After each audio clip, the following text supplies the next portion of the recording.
Assalamualaikum warahmatullahi wabarakatuh. Selamat malam dan salam sejahtera untuk kita semua. Hari ini saya akan sharing beberapa soal berkaitan dengan teknologi informasi komunikasi dalam pembelajaran.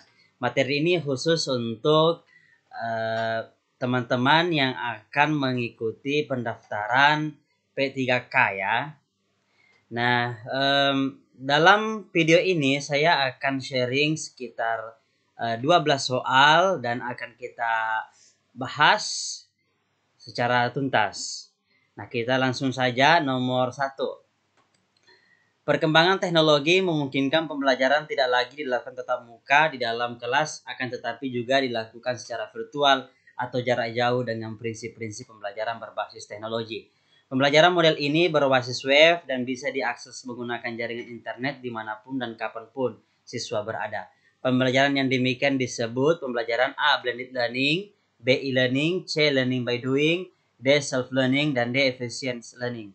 Nah, di sini ada kata kunci pembelajaran model ini berbasis web, bisa diakses menggunakan jaringan internet kapanpun dan dimanapun siswa berada. Nah, dari definisi ini sangat jelas yang dimaksud adalah e-learning. Jadi e-learning itu teman-teman sekalian adalah sebuah pembelajaran menggunakan web yang diakses itu menggunakan internet. Nah, dengan e-learning, siswa kapanpun dan dimanapun bisa membuka web ini, mengakses beberapa informasi-informasi, mengumpulkan tugas, mengikuti kuis, dan lain sebagainya. Nah, sedangkan blended learning itu adalah campuran antara pembelajaran dengan web menggunakan jaringan atau biasa disebut daring, dikombinasikan dengan pembelajaran tatap muka. Jadi blended itu sebagian pembelajaran e-learning dan sebagian pembelajaran tatap muka. Nah, jadi jawabannya adalah B. Lanjut, nomor 2. Media pembelajaran yang cocok untuk menjelaskan materi tentang Ken Arok dan Ken Dedes adalah A. Sejarah tokoh masyarakat Jawa, B. Sumber buku paket, C. Gambar peta dan globe, D. Video kisah Ken Arok dan Ken Dedes, E. Gambar candi. Nah, teman-teman sekalian, Ken Arok dan Ken Dedes itu adalah sebuah tokoh ya dalam sejarah kerajaan, pendiri dari kerajaan Singosari. Nah, karena ini merupakan tokoh, biasanya untuk menjelaskan tentang tokoh itu, tokoh sejarah itu biasanya paling bagus menggunakan video kisah ya, video kisah. Nah, kalau misalnya sejarah tokoh masyarakat Jawa itu kan ini tidak jelas medianya apa. Sumber buku paket kurang interaktif ya. Gambar peta dan globe tidak ada hubungannya. Gambar candi ya relevansinya di mana? Jadi yang paling benar adalah D ya. Oke.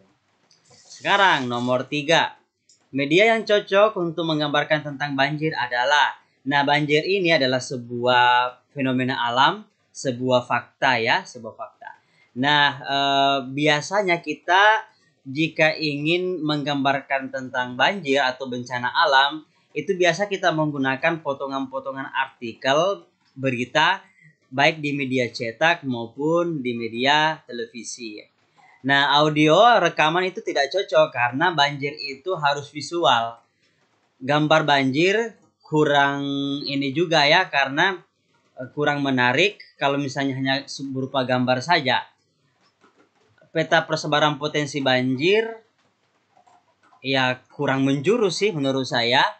Berita perkiraan cuaca di televisi kurang juga. Jadi yang paling adalah artikel-artikel berita baik di media cetak maupun televisi. Sebenarnya lebih bagus juga kalau misalnya kita menggunakan video yang memunculkan berita-berita atau potongan-potongan berita ya, baik di media cetak maupun di televisi. Tapi di sini tidak ada pilihannya. Maka menurut saya jawaban yang paling tepat adalah C.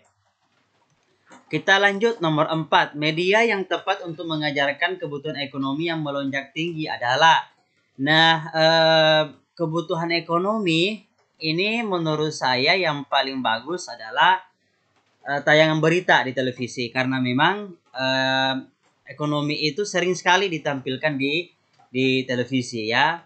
Nah, kenapa harus berita? Karena biasanya kalau sumber dari berita itu faktual juga, faktual dan memang banyak diakses oleh banyak pihak.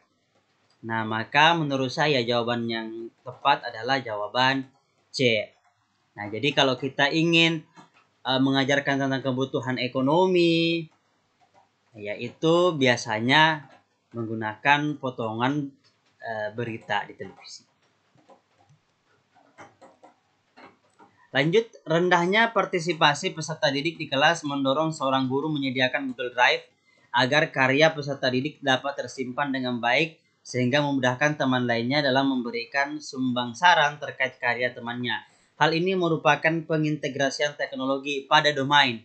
Nah, mengintegrasikan teknologi dalam pembelajaran itu ada beberapa domainnya ya. Nah, yang pertama, pemanfaatan teknologi untuk penilaian. Jadi kita menggunakan teknologi dalam penilaian.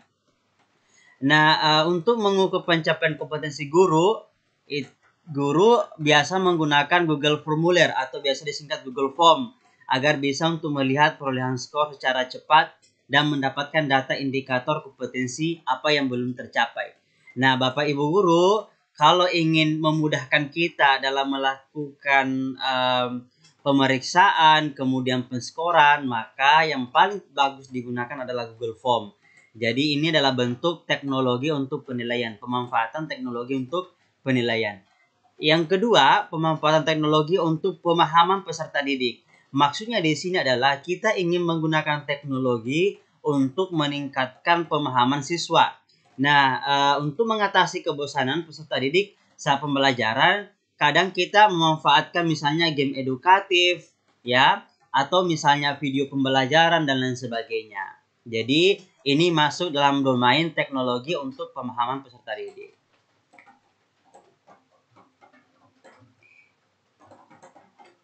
Nah, lanjut pemanfaatan teknologi untuk pemahaman materi pembelajaran. Nah, teknologi digunakan agar peserta didik dapat memahami materi pembelajaran.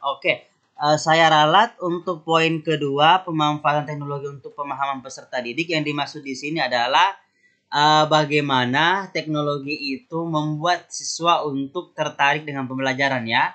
Kayak biasa menggunakan game edukatif. Nah, sedangkan yang ketiga itu pemanfaatan teknologi untuk pemahaman materi pembelajaran. Maksudnya adalah bagaimana teknologi digunakan oleh guru agar teknologi itu dapat meningkatkan pemahaman siswa terhadap materi pembelajaran. Biasanya misalnya contohnya guru menggunakan video edukatif terintegrasi dengan YouTube dengan maksud agar peserta didik dapat belajar materi secara mandiri di samping kegiatan di kelas dengan mudah. Kemudian yang keempat adalah pemanfaatan teknologi untuk pengelolaan pembelajaran. Misalnya kita menggunakan slide PPT ya, agar kita bisa mengelola pembelajaran. Jadi membuat media pembelajaran misalnya. Jadi karena ini berkaitan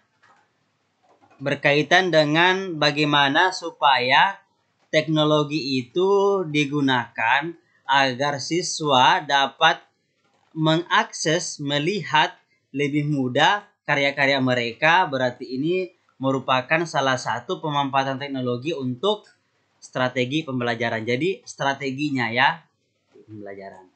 Jadi menurut saya jawaban yang tepat adalah C. Lanjut nomor 6. Saat merancang pembelajaran seorang guru ingin menyederhanakan konsep, prinsip atau hukum yang kompleks sehingga memperjelas penyajian pesan secara tertulis. Media apa yang paling tepat dipilih oleh guru tersebut? Nah, kita ingin supaya konsep atau prinsip hukum yang kompleks itu kita sederhanakan sehingga penyajiannya lebih mudah. Nah, apa yang harus kita gunakan? Nah, biasanya kita lebih lebih enak, lebih tepat itu menggunakan Bagan. Jadi Bagan itu merupakan media yang membantu untuk menyajikan pesan pembelajaran melalui visualisasi dengan tujuan materi yang kompleks dapat disederhanakan sehingga siswa mudah untuk mencerna materi tersebut. Oke. Kemudian kalau flip chart itu adalah lembaran kertas yang berisi gambar, diagram, huruf atau angka. Tujuannya menghemat waktu menulis di papan tulis. Kemudian ada juga yang disebut dengan AP atau alat permainan edukatif. Itu merupakan alat-alat permainan yang dirancang dan dibuat untuk menjadi sumber belajar agar mendapatkan pengalaman belajar. Pengalaman ini akan berguna meningkatkan aspek-aspek perkembangan anak yang meliputi fisik atau motorik, emosi, sosial, bahasa, kognitif, dan moral. Jadi, kalau mau sederhanakan konsep, prinsip, atau hukum yang kompleks, memang paling mudah itu menggunakan Bagan. Nomor 7.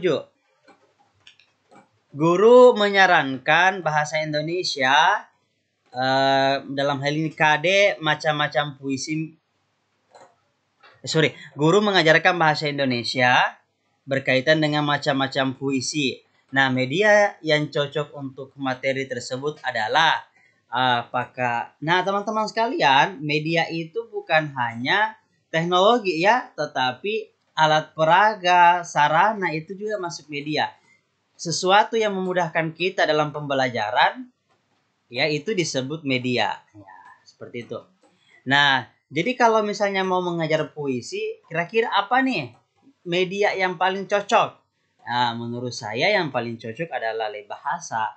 Di lab bahasa ini ada berbagai macam peralatan yang memang mendukung kita ya untuk menyajikan materi berkaitan dengan puisi. Nah, puisi ini juga kan ya bahasa Indonesia, berarti cocoknya di lab bahasa. Jadi jawabannya B. Nah, sekarang nomor 8. Cerita atau kasus dapat dijadikan contoh dalam pembelajaran PKN. Media yang efektif dalam menyajikan cerita atau kasus tersebut adalah. Nah, ini kan cerita atau kasus, ya. Berarti menurut saya ya yang paling tepat adalah audio visual. Kenapa? Karena kalau misalnya hanya audionya saja, biasanya siswa akan mengambang. Kalau visualnya saja, biasanya siswa tidak mengerti apa maksudnya. Nah, paling bagus itu adalah campuran antara audio dengan visual. Jadi ada suara berkaitan dengan cerita itu dan ada visual yang ditampilkan. Sehingga pembelajaran itu akan lebih bermakna. Kalau misalnya gambar, ya menimbulkan multitafsir dan kadang kita tidak mengerti maksudnya apa. Kalau misalnya simulasi, ya simulasi itu biasanya hanya ya ngapain harus pakai simulasi? Kalau misalnya dapat digambarkan secara real, ya itu lebih bagus. Jadi jawabannya adalah D. Kemudian, dalam menggunakan media pembelajaran, maka berikut ini yang tidak perlu diperhatikan adalah, nah, Bapak Ibu guru sekalian, ketika kita membuat media pembelajaran, ada beberapa hal yang harus kita perhatikan. Yang pertama, tentu saja jenjang satuan pendidikan. Kita harus tahu SMP, SMA, SD, dan TK ya.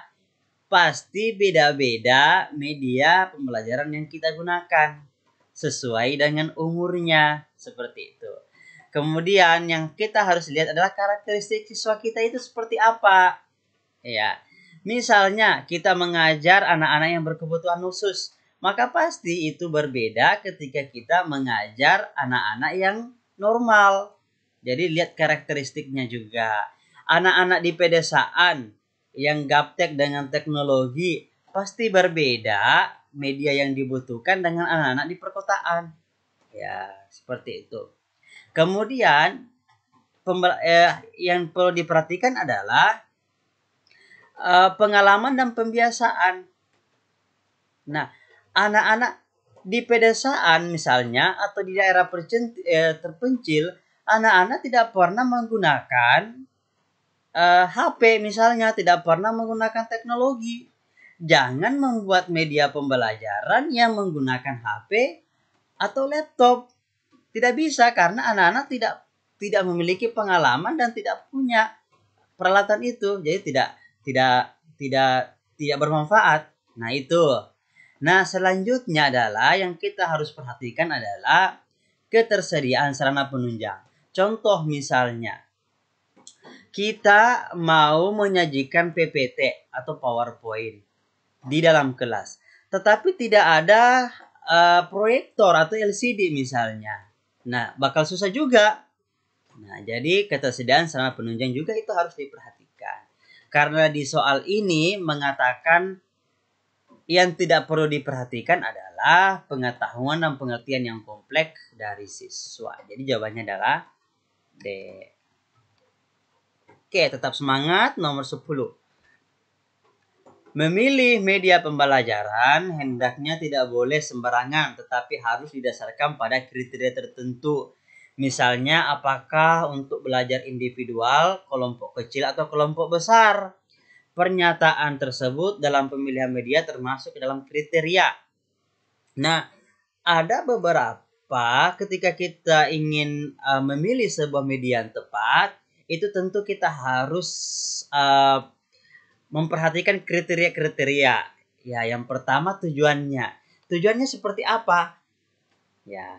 Kemudian sasaran peserta didik siapa? Apakah misalnya anak-anak yang berkebutuhan khusus, anak-anak yang normal? Apakah misalnya siswanya gaptek teknologi atau bagaimana? Kemudian ketersediaan media itu ada tidak? Kemudian sarana penunjang, maksudnya adalah peralatan pendukung untuk menampilkan media itu. Nah, karena di soal ini berkaitan dengan bagaimana seorang guru memilih media khusus berkaitan dengan belajar individual, apakah untuk kelompok kecil atau kelompok besar. Berarti ini masuk dalam kriteria konteks penggunaannya. Jadi jawabannya adalah D. Oke, nomor 11. Komunikasi dengan email, forum, atau blog, jejaring sosial atau social network, dan website adalah jenis komunikasi. A. Daring sinkron, B. Daring asinkron, terhubung, dan serempak. Nah,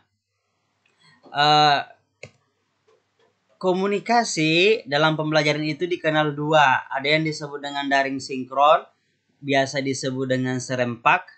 Ada juga yang disebut dengan daring asinkron atau tidak serempak. Nah, daring sinkron adalah komunikasi serempak atau komunikasi menggunakan perangkat seperti komputer, smartphone, dan sejenisnya yang terkoneksi dengan internet sebagai media yang terjadi secara serempak, waktu nyata, real time. Nah, maksudnya adalah ketika kita berkomunikasi dengan menggunakan teknologi yang ada seperti komputer atau HP, terhubung ke internet, kemudian dapat diakses secara langsung oleh orang lain secara bersamaan atau serempak pada waktu itu juga. Nah, itu yang disebut dengan daring sinkron. Misalnya text chat di grup WhatsApp misalnya, atau video chat, atau video conference dan lainnya. Nah, kalau misalnya video conference itu kan sekarang kita tahu banyak aplikasi, ada Skype, ada Google Meet, ada Zoom, dan lain sebagainya. Ini itu namanya daring sinkron. Jadi, komunikasi dalam jaringan terjadi secara langsung dan dapat melibatkan banyak orang. Kemudian yang kedua, komunikasi daring asinkron. Komunikasi daring asinkron adalah komunikasi menggunakan jaringan internet ya, yang dilakukan secara tunda. Nah, biasanya seperti apa? Misalnya di forum atau di website atau di blog. Misalnya kita menulis sesuatu informasi di blog. Nah, itu kan tidak langsung dilihat oleh banyak orang ya. Jadi ada waktu tundanya. Misalnya email nih, email. Kita mengirim email ke beberapa alamat email, itu kan tidak langsung diakses oleh apa namanya eh, orang lain. Nah, jadi jelas ya. Jadi jawaban yang benar adalah eh, komunikasi daring asinkron.